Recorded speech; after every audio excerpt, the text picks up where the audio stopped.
പുതിയ വീഡിയോയിലേക്ക് എല്ലാവർക്കും സ്വാഗതം. ഫാറ്റി ലിവറിനെ സംബന്ധിച്ച ഏറ്റവും ലേറ്റസ്റ്റ് ആയിട്ടുള്ള ഒരു ഇൻഫർമേഷനാണ് ഇന്ന് നമ്മളിവിടെ പ്രധാനമായിട്ടും ചർച്ച ചെയ്യുന്നത്. നിങ്ങൾക്ക് എല്ലാവർക്കും അറിയാം, ഫാറ്റി ലിവർ ഇന്ന് വളരെ സാധാരണയാണ്. മറ്റു പല ജീവിതശൈലി രോഗങ്ങളുമായിട്ട് കമ്പയർ ചെയ്യുമ്പോൾ ഫാറ്റി ലിവറാണ് ഇന്ന് കൂടുതൽ സാധാരണയായിട്ടുള്ളത്. ഫാറ്റി ലിവർ നമ്മൾ ചികിത്സിച്ച് മാറ്റിയില്ലെങ്കിൽ വളരെ ഗൗരവമായ കരൾ രോഗങ്ങൾക്കും അതുപോലെ തന്നെ മറ്റു പല രോഗങ്ങൾക്കും കാരണമാകും എന്ന് മിക്കവർക്കും അറിയാം. അപ്പോൾ ഈ ഫാറ്റി ലിവർ ഉണ്ടാകാതെ നമ്മൾ നോക്കണം. ഫാറ്റി ലിവർ ഉള്ളവരാണെങ്കിൽ അതിനെ ചികിത്സിച്ച് തീർച്ചയായിട്ടും മാറ്റണം. ഈ ഫാറ്റി ലിവർ എന്തുകൊണ്ട് ഉണ്ടാകുന്നു എന്ന് നമ്മൾ വളരെ വ്യക്തമായിട്ട് മനസ്സിലാക്കണം. അടുത്ത കാലം വരെ നമ്മൾ ഈ ഫാറ്റി ലിവർ ഉണ്ടാകുന്നതിൻ്റെ പ്രധാനപ്പെട്ട കാരണമായിട്ട് പറഞ്ഞിരുന്നത് പാരമ്പര്യമായിട്ടുള്ള പ്രശ്നങ്ങളുണ്ട്, അതുപോലെ തന്നെ വ്യായാമമില്ലായ്മയുണ്ട്, നമ്മൾ ഭക്ഷണത്തിൽ ചിലപ്പോൾ കൊഴുപ്പ് കൂടുതൽ കഴിക്കുന്നു എന്നുള്ളതൊരു പ്രശ്നമുണ്ട്. കൊഴുപ്പിനെയാണ് നമ്മൾ പലപ്പോഴും ഫാറ്റി ലിവർ ഉണ്ടാകുന്നതിൻ്റെ കാരണമായിട്ട് പ്രതിക്കൂട്ടിൽ കയറ്റാറുള്ളത്. അത് കുറച്ചൊക്കെ ശരിയാണ്. സാച്ചുറേറ്റഡ് ഫാറ്റ് ഒരു ചീത്ത കൊഴുപ്പാണ്. അതായത് red meat, beef, mutton, pork മുതലായവ കൂടുതൽ ഉപയോഗിക്കുന്നത്, അതുപോലെ തന്നെ പാൽ ഉൽപ്പന്നങ്ങൾ കൂടുതൽ ഉപയോഗിക്കുന്നത്, മുട്ട അതിനകത്ത് സാച്ചുറേറ്റഡ് ഫാറ്റ് ഉണ്ട്, ചില എണ്ണകളിലുണ്ട്, അതായത് കോക്കനട്ട് ഓയിൽ, പാം ഓയിൽ. അപ്പോൾ ഇങ്ങനെയുള്ള സാച്ചുറേറ്റഡ് ഫാറ്റ് കൂടുതലുള്ളവ കഴിച്ചു കഴിഞ്ഞാൽ കൊഴുപ്പ് ശരീരത്തിൽ കൂടുതലെത്തും. അതിലൊരു ഭാഗം നമ്മുടെ കരളിലും സൂക്ഷിച്ച് വെക്കും, അത് ഫാറ്റി ലിവറായിട്ട് മാറും. അതുപോലെ തന്നെ ട്രാൻസ് ഫാറ്റ് എന്നും മറ്റൊരു ചീത്ത കൊഴുപ്പുണ്ട്. അതായത് ഡാൽഡ, വനസ്പതി, മാർജാറിൻ തുടങ്ങിയ എണ്ണകൾ കൊണ്ടുണ്ടാക്കിയ ഭക്ഷണ സാധനങ്ങൾ നമ്മുടെ പല ബേക്കറി പലഹാരങ്ങളിലും അത് ചേർക്കുന്നുണ്ട്, ഉദാഹരണമായിട്ട് കേക്ക്. അപ്പോൾ ഇത് കഴിച്ചു കഴിഞ്ഞാലും ഫാറ്റി ലിവർ നമുക്ക് കൂടുതലായിട്ട് ഉണ്ടാകാൻ സാധ്യതയുണ്ട്. പക്ഷേ ഒരു കാര്യം നമ്മൾ വ്യക്തമായിട്ട് മനസ്സിലാക്കണം, നമ്മൾക്ക് അമിതമായിട്ട് കൊഴുപ്പ് കഴിക്കാത്തവരിലും ഇത് ഉണ്ടാകുന്നുണ്ട്. അതുപോലെ തന്നെ വളരെ വണ്ണം കുറഞ്ഞ ആൾക്കാരിലും മെലിഞ്ഞിരിക്കുന്നവരും ഫാറ്റി ലിവർ ഉണ്ടാകുന്നു. അതുപോലെ തന്നെ നമ്മുടെ കുട്ടികളിൽ ഫാറ്റി ലിവർ ഉണ്ടാകുന്നു. 8ഉം 10ഉം വയസ്സുള്ള ആൺകുട്ടികളിലും പെൺകുട്ടികളിലും ഒക്കെ ഇന്ന് ഫാറ്റി ലിവർ വളരെ സാധാരണയാണ്. അത് സ്ത്രീകൾക്കും പുരുഷന്മാരിലും ഉണ്ടാകുന്നു. അപ്പോൾ ഈ ഫാറ്റി ലിവർ ഉണ്ടാകുന്നതിൻ്റെ പ്രധാനപ്പെട്ട കാരണം നമ്മൾ കഴിക്കുന്ന കൊഴുപ്പ് മാത്രമല്ല, ഭക്ഷണത്തിൽ മറ്റൊരു വില്ലൻ കൂടിയുണ്ട്. അതായത് നമ്മൾ കഴിക്കുന്ന അന്നജവും ഈ ഫാറ്റി ലിവർ ഉണ്ടാകുവാനുള്ള കാരണങ്ങളിൽ പ്രധാനപ്പെട്ടതാണ്. അതിനെപ്പറ്റി നമ്മളിൽ പലർക്കും അറിഞ്ഞുകൂടാ. നമ്മൾ കഴിക്കുന്ന ആഹാരത്തിൽ ഏറ്റവും കൂടുതൽ ഉള്ളത് അന്നജമാണ് എന്ന് നിങ്ങൾക്കെല്ലാവർക്കും അറിയാം. പോഷക വിദഗ്ധർ പറയുന്നത് നമ്മൾ ഒരു ദിവസം കഴിക്കുന്ന ആഹാരത്തിൽ 50% കാർബോഹൈഡ്രേറ്റും 30% കൊഴുപ്പും 20% പ്രോട്ടീനും വേണമെന്നാണ് പറയുന്നത്. പക്ഷേ നമ്മൾ 50%-ത്തിൽ കൂടുതലാണ് കാർബോഹൈഡ്രേറ്റ് ഓരോ ദിവസവും നമ്മുടെ ശരീരത്തിലെത്തുന്നത്. അപ്പോൾ ഈ കാർബോഹൈഡ്രേറ്റുള്ള അന്നജം എങ്ങനെയാണ് ഫാറ്റി ലിവർ ഉണ്ടാക്കുന്നത് അത് നമ്മൾ വളരെ വ്യക്തമായിട്ട് മനസ്സിലാക്കിയിരിക്കണം. എങ്കിലേ നമുക്ക് ആഹാരത്തിൽ അങ്ങനെയുള്ള നിയന്ത്രണങ്ങൾ കൊണ്ടുവരുവാൻ സാധിക്കുകയുള്ളൂ. അപ്പോൾ നമ്മൾ കഴിക്കുന്ന കാർബോഹൈഡ്രേറ്റ് നമ്മളൊന്ന് മനസ്സിലാക്കുക, അത് ദഹിച്ച് കഴിയുമ്പോൾ അത് ഷുഗറായിട്ടാണ് നമ്മുടെ ശരീരം അതിനെ സ്വീകരിക്കുന്നത്. അപ്പോൾ ഏത് കാർബോഹൈഡ്രേറ്റ് കഴിച്ചു കഴിഞ്ഞാലും അത് ദഹിച്ച് കഴിയുമ്പോൾ പഞ്ചസാരയായിട്ട് മാറുന്നു, അല്ലെങ്കിൽ ഗ്ലൂക്കോസായിട്ട് മാറുന്നു. ശരീരം അതിനെ സ്വീകരിക്കുന്നു. അത് നമ്മൾക്ക് എനർജി പർപ്പസിന് വേണ്ടി നമ്മുടെ ഓരോ കോശങ്ങളും ഉപയോഗിക്കുകയാണ് ചെയ്യുന്നത്. 2 തരത്തിലുള്ള കാർബോഹൈഡ്രേറ്റാണ് നമ്മൾ കൂടുതലായിട്ടും ഉപയോഗിക്കുന്നത്. അങ്ങനെയുള്ള 2 കാർബോഹൈഡ്രേറ്റുകളാണ് നമുക്ക് ഫാറ്റി ലിവർ ഉണ്ടാകുവാനും പ്രധാനമായിട്ടും കാരണമാകുന്നത്. അതിലൊന്ന് പഞ്ചസാരയാണ്. നമുക്കറിയാം, നിങ്ങൾ പഞ്ചസാര അല്ലെങ്കിൽ ടേബിൾ ഷുഗർ ഒരു ദിവസം നിങ്ങൾ പല പ്രാവശ്യം ഉപയോഗിക്കുന്നുണ്ട് എന്നുള്ളത് അറിയാം. നമ്മൾ ഓരോരുത്തരും ഒന്ന് ചിന്തിച്ച് നോക്കുകയാണെങ്കിൽ, നമ്മൾ രാവിലെ ബെഡ് കോഫിക്കകത്ത് അല്ലെങ്കിൽ ചായക്കകത്ത് നമ്മൾ പഞ്ചസാര ഉപയോഗിക്കുന്നു. അതുപോലെ തന്നെ ബ്രേക്ക്ഫാസ്റ്റ് കഴിക്കുമ്പോൾ നമ്മൾ പഞ്ചസാരയിട്ട കാപ്പിയോ ചായയോ കുടിക്കുന്നു. അതുപോലെ തന്നെ ചിലപ്പോൾ ബ്രേക്ക്ഫാസ്റ്റിന് നമ്മൾ അപ്പം കഴിക്കുന്നു എന്ന് വിചാരിക്കുക, അത് പച്ചരിയുടെ പൊടി കൊണ്ടാണ് ഉപയോഗിക്കുന്നത് എന്ന് നമ്മൾ മനസ്സിലാക്കി വെക്കുക. പിന്നെ 11 മണിക്ക് വീണ്ടും മധുരമുള്ള ചായ കുടിക്കുന്നവരുണ്ട്. ഉച്ചയ്ക്ക് നമ്മൾ ചോറാണ് ഉണ്ണുന്നത്. ചോറുണ്ണുമ്പോൾ നമ്മൾ ചാക്കരി, പച്ചരി അല്ലെങ്കിൽ കുത്തരി, സാധാരണ കുത്തരി, ഇവയാണ് സാധാരണ നമ്മളിൽ മിക്കവരും ഉപയോഗിക്കുന്നത്. 4 മണിക്ക് വീണ്ടും നമ്മൾ മധുരമുള്ള ചായയും അതുപോലെ എന്തെങ്കിലുമൊക്കെ മധുരമുള്ള സ്നാക്സൊക്കെ ഉപയോഗിക്കുന്നു. വൈകിട്ട് ചിലപ്പോൾ നമ്മൾ ചോറുണ്ണുന്നവർ ധാരാളമുണ്ട്, അല്ലെങ്കിൽ അരി കൊണ്ടുള്ള മറ്റു ഭക്ഷണങ്ങൾ കഴിക്കുന്നവരുണ്ട്. അപ്പോൾ കൂടുതലും കാർബോഹൈഡ്രേറ്റാണ് ചെല്ലുന്നത്. അപ്പോൾ നമ്മൾ കഴിക്കുന്ന മിക്ക സാധനങ്ങളിലും കാർബോഹൈഡ്രേറ്റ് വളരെ കൂടുതലുണ്ട്, അല്ലെങ്കിൽ പഞ്ചസാര കൂടുതലുണ്ട്. അപ്പോൾ പഞ്ചസാര നമ്മൾ കൂടുതലായിട്ട് നമ്മുടെ ശരീരത്തിൽ ചെല്ലുന്നു.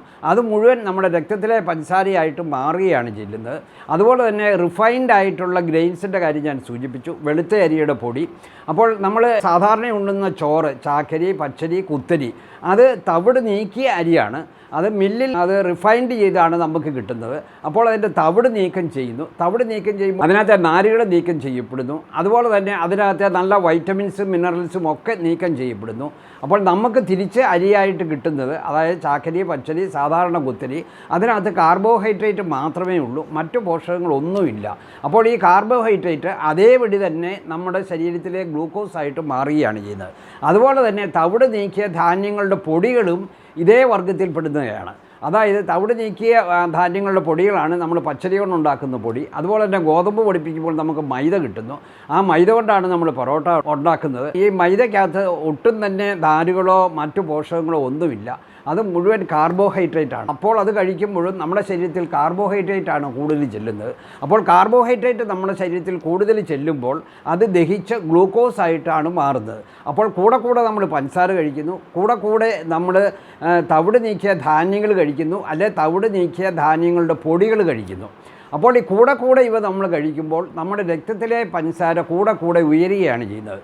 ഓരോ പ്രാവശ്യവും നമ്മുടെ രക്തത്തിലെ പഞ്ചസാര ഉയരുമ്പോൾ നമ്മുടെ പാൻക്രിയാസിലെ ബീറ്റാ കോശങ്ങളിൽ നിന്നും ഇൻസുലിൻ ഉൽപ്പാദിപ്പിക്കേണ്ടി വരുന്നു. അങ്ങനെ ഇൻസുലിൻ ഉൽപ്പാദിപ്പിച്ചാൽ മാത്രമേ നമ്മുടെ രക്തത്തിൽ ഈ കുമിഞ്ഞു കൂടിയ ഗ്ലൂക്കോസ് നമ്മുടെ കോശങ്ങൾക്കുള്ളിലേക്ക് പ്രവേശിക്കുകയുള്ളൂ. കോശങ്ങൾക്ക് ആ ഗ്ലൂക്കോസിനെ എനർജിക്ക് വേണ്ടി ഉപയോഗിക്കാൻ പറ്റുകയുള്ളൂ. അപ്പോൾ ഇൻസുലിൻ വളരെ പ്രധാനപ്പെട്ട ഒരു പ്രവൃത്തിയാണ് അവിടെ ചെയ്യുന്നത്. അപ്പോൾ ഗ്ലൂക്കോസ് കോശങ്ങളിലേക്ക് പ്രവേശിക്കുമ്പോൾ നമ്മുടെ രക്തത്തിലെ ഗ്ലൂക്കോസിൻ്റെ അളവ് കുറയുന്നു. അപ്പോൾ ഇൻസുലിൻ വളരെ പ്രധാനപ്പെട്ട ഒരു ധർമ്മമാണ് അവിടെ ചെയ്യുന്നത്. പക്ഷേ പ്രധാന പ്രശ്നം എന്തെന്ന് ചോദിച്ചു കഴിഞ്ഞാൽ, നമ്മൾ കൂടെ പഞ്ചസാര കഴിക്കുന്നു, പല പ്രാവശ്യം ചോറുണ്ടുന്നു, അല്ലെങ്കിൽ തവിട് നീക്കിയ ധാന്യങ്ങളുടെ പൊടി കൊണ്ടുള്ള ഭക്ഷണ സാധനങ്ങൾ കഴിക്കുന്നു. അപ്പോഴൊക്കെ നമ്മുടെ രക്തത്തിൽ ഇൻസുലിൻ്റെ അളവ് കൂടുകയാണ് ചെയ്യുന്നത്. അപ്പോൾ ഇൻസുലിൻ്റെ അളവ് കൂടി കഴിയുമ്പോൾ ഹൈപ്പർ ഇൻസുലിനീമിയ എന്നൊരു കണ്ടീഷൻ ഉണ്ടാകുന്നു. ഇൻസുലിൻ്റെ അളവ് കൂടിക്കഴിഞ്ഞു കഴിഞ്ഞാൽ പല മെറ്റബോളിക് പ്രശ്നങ്ങൾക്കും അത് കാരണമാകുന്നുണ്ട്. പല മെറ്റബോളിക് ചേഞ്ചസും നമ്മുടെ ശരീരത്തിൽ നടക്കുന്നു. നമ്മുടെ ശരീരത്തിലെ ഏത് ഹോർമോൺ ആയാലും അത് സാധാരണ നിലവാരത്തിൽ തന്നെ നിൽക്കണം. അത് കൂടിയാലും കുഴപ്പമാണ്, കുറഞ്ഞാലും കുഴപ്പമാണ്. ഇപ്പോൾ തൈറോയ്ഡ് ഹോർമോണിനെ പറ്റി നിങ്ങൾ കേട്ടിട്ടുണ്ട്. തൈറോയ്ഡ് ഹോർമോൺ കൂടിക്കഴിഞ്ഞാൽ പ്രശ്നമാണ്, തൈറോയ്ഡ് ഹോർമോൺ കുറഞ്ഞു കഴിഞ്ഞാലും പ്രശ്നമാണ്. അപ്പോൾ ഈ ഇൻസുലിൻ്റെ ഹോർമോൺ കൂടിക്കഴിയുമ്പോൾ അത് ശരീരത്തിൽ രണ്ട് പ്രവർത്തനങ്ങളാണ് പ്രധാനമായിട്ടും കാഴ്ചവെക്കുന്നത്. ഒന്ന്, ഇൻസുലിൻ ഒരു ഫാറ്റ് സ്റ്റോറേജ് ഹോർമോണാണ്.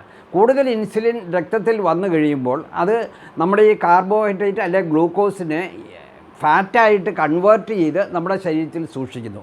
നിങ്ങളുടെ ത്വക്കിനടിയിൽ സൂക്ഷിക്കുന്നു, നിങ്ങളുടെ വയറിനടിയിൽ സൂക്ഷിക്കുന്നു, നമ്മുടെ ഇൻറ്റേർണൽ ഓർഗൻസിൽ ആന്തരിക അവയവങ്ങളിൽ അത് സൂക്ഷിക്കുന്നു, നമ്മുടെ കരളിൽ സൂക്ഷിക്കുന്നു. അപ്പോഴാണ് നമുക്ക് ഫാറ്റി ലിവർ ഉണ്ടാകുന്നത്. രണ്ടാമതായിട്ട്, കൂടുതൽ ഇൻസുലിൻ നമ്മുടെ രക്തത്തിൽ ഉണ്ടായി കഴിയുമ്പോൾ അത് ഇൻസുലിൻ റെസിസ്റ്റൻസ് എന്ന ഒരു പ്രതിഭാസത്തിന് കാരണമാകുന്നു. അതായത് കൂടുതലായിട്ട് ഇൻസുലിൻ കോശങ്ങളുടെ അടുത്ത് ചെന്ന് കഴിയുമ്പോൾ ഈ കോശങ്ങൾക്ക് അത്രയും ഇൻസുലിൻ വേണ്ട എന്നൊരു തോന്നൽ വരുന്നു. ക്രമേണ അത് ഇൻസുലിൻ കൂടിയിരുന്നു കഴിഞ്ഞാലും ആ ഇൻസുലിൻ്റെ പ്രവർത്തനം അവിടെ നടക്കാതെ വരുന്നു. അതായത് ഇൻസുലിൻ ശരിക്കും പ്രവർത്തിക്കാതെ വരുന്നു. അതിനെയാണ് ഇൻസുലിൻ റെസിസ്റ്റൻസ് എന്ന് പറയുന്നത്. ഈ ഇൻസുലിൻ റെസിസ്റ്റൻസ് ഉണ്ടായി കഴിയുമ്പോൾ നമ്മുടെ ശരീരത്തിൽ പല മെറ്റബോളിക് പ്രശ്നങ്ങളാണ് ഉണ്ടാകുന്നത്. അതിലൊന്ന് ഡയബറ്റീസാണ്. ടൈപ്പ് 2 പ്രമേഹം ഉണ്ടാകുന്നതിൻ്റെ ഏറ്റവും പ്രധാനപ്പെട്ട കാരണം, അല്ലെ അതിൻ്റെ ആരംഭം ഇൻസുലിൻ റെസിസ്റ്റൻസ് ആണ്. അതുകൂടാതെ തന്നെ ഈ ഇൻസുലിൻ റെസിസ്റ്റൻസ് ഉണ്ടായി കഴിയുമ്പോൾ തന്നെ ഈ കൂടുതൽ ഗ്ലൂക്കോസ് നമ്മുടെ ശരീരത്തിൽ ചെല്ലുന്നതിനെ കൊഴുപ്പായിട്ട് നമ്മുടെ ഇൻസുലിൻ അതിനെ കൺവേർട്ട് ചെയ്യുന്നു. അപ്പോൾ കൂടുതൽ കൊഴുപ്പ് നമ്മുടെ ആന്തരിക അവയവങ്ങളിൽ അടിയുന്നു, അതിൽ ഒരു ഭാഗം കരളിലും അടിയുന്നു. അപ്പോൾ അങ്ങനെയാണ് നമുക്ക് ഫാറ്റി ലിവർ ഉണ്ടാകുന്നത്. അപ്പോൾ ഫാറ്റി ലിവർ ഉണ്ടാകുന്നതിൻ്റെ ഏറ്റവും പ്രധാനപ്പെട്ട കാരണം കൊഴുപ്പ് മാത്രമല്ല, നമ്മൾ ഭക്ഷണത്തിൽ കൂടി കഴിക്കുന്ന കാർബോഹൈഡ്രേറ്റിലെ അന്നജമാണ്. അപ്പോൾ നമ്മൾ പഞ്ചസാര മിതമായ രീതിയിലേ ഉപയോഗിക്കാവുള്ളൂ. അല്ലെങ്കിൽ പഞ്ചസാര നമ്മൾ തീർത്തും കട്ട് ചെയ്യുവാണെങ്കിൽ ഏറ്റവും നല്ലതാണ്. പിന്നെ നമ്മൾ പ്രധാനമായിട്ടും ചെയ്യേണ്ടത്, നമ്മൾ റിഫൈൻഡ് ആയിട്ടുള്ള ഗ്രെയിൻസ് ഉപയോഗിക്കാതെ തവിടോട് കൂടിയ ധാന്യങ്ങൾ അല്ലെ മുഴുധാന്യങ്ങൾ ഉപയോഗിക്കാൻ പ്രത്യേകം ശ്രദ്ധിക്കുക. അതുപോലെ തന്നെ ധാന്യപ്പൊടികൾ ഉപയോഗിക്കുമ്പോൾ തവിടോട് കൂടിയ ധാന്യങ്ങളുടെ പൊടികൾ ഉപയോഗിക്കുക. അപ്പോൾ ഗോതമ്പ് പൊടിക്ക് പകരം നമുക്ക് വേണമെങ്കിൽ റാഗി മേടിച്ച് പൊടിപ്പിച്ച് അതിൻ്റെ പൊടി ഉപയോഗിക്കാം. റാഗി എന്ന് പറഞ്ഞാൽ അതൊരു മുഴുധാന്യമാണ്. അതിനകത്ത് തവിടുകൾ, പ്രോട്ടീന്, അതുപോലെ തന്നെ മറ്റു വൈറ്റമിൻസ്, ധാതുക്കൾ ഒക്കെയുണ്ട്. അപ്പോൾ പുട്ട് വേണമെങ്കിൽ നമുക്ക് ഉണ്ടാകുമ്പോൾ റാഗിപ്പൊടിയുടെ പുട്ട് കൊണ്ടുണ്ടാക്കാം. അരിപ്പൊടിയുടെ പുട്ട് ഉപയോഗിക്കാതിരിക്കുകയാണ് നല്ലത്. അപ്പോൾ അത് കാരണം നിങ്ങൾക്ക് വ്യക്തമായിട്ട് മനസ്സിലായി എന്ന് ഞാൻ വിശ്വസിക്കുന്നു. അപ്പോൾ നമ്മൾ പഞ്ചസാരയുടെ ഉപയോഗം തീർത്തും കുറയ്ക്കുക, അല്ലെങ്കിൽ ഉപേക്ഷിക്കുക. തവിടുള്ള ധാന്യങ്ങളുടെ ചോറ് മാത്രം കഴിക്കുക. കുത്തരി നമുക്ക് സാധാരണ കുത്തരി മാറ്റി നമുക്ക് തവിടുള്ള കുത്തരി ഇന്ന് മാർക്കറ്റിൽ ലഭ്യമാണ്. തവിടുള്ള കുത്തരിയുടെ ചോറ് മാത്രമേ നമ്മൾ കഴിക്കാവുള്ളൂ. അതുപോലെ തന്നെ തവിടുള്ള ധാന്യങ്ങളുടെ പൊടി മാത്രമേ നമ്മൾ ഭക്ഷണ സാധനങ്ങൾ പ്രിപ്പയർ ചെയ്യുമ്പോൾ ഉപയോഗിക്കാവുള്ളൂ. അപ്പോൾ ഈ ചെറിയ മാറ്റങ്ങൾ നമ്മുടെ ഭക്ഷണശൈലിയിൽ വരുത്തിയാൽ നമുക്ക് ഫാറ്റി ലിവർ ഉണ്ടാകുകയില്ല. ഫാറ്റി ലിവർ ഉള്ളവർക്ക് അതിനെ നിയന്ത്രിച്ച് നിർത്തുവാനും അല്ലെങ്കിൽ അതിനെ ചികിത്സിച്ച് മാറ്റുവാനും വളരെയധികം സഹായിക്കും. അപ്പോൾ ഈ ഭക്ഷണ കാര്യത്തിലുള്ള ഈ ശ്രദ്ധ നിങ്ങൾക്ക് വളരെയധികം പ്രയോജനം ചെയ്യും. നിങ്ങളിത് മാക്സിമം ഷെയർ ചെയ്യുക. കാരണം ഇത് എല്ലാവർക്കും പ്രയോജനപ്പെട്ട ഒരു നോളജാണ്. അപ്പോൾ എല്ലാവരും ഇതിനെപ്പറ്റി മനസ്സിലാക്കട്ടെ. അങ്ങനെ നമുക്ക് ഫാറ്റി ലിവറിനെ അകറ്റി നിർത്താം. അതോടൊപ്പം തന്നെ വളരെ ഗൗരവ സ്വഭാവമുള്ള പല ജീവിതശൈലി രോഗങ്ങളെയും നമുക്ക് അകറ്റി നിർത്താം. അപ്പോൾ നമ്മുടെ ആരോഗ്യം കാത്തു സൂക്ഷിക്കുവാൻ നമുക്ക് തീർച്ചയായിട്ടും കഴിയും. അപ്പോൾ മറ്റൊരു വീഡിയോയുമായി നമുക്ക് വീണ്ടും കാണാം. നന്ദി.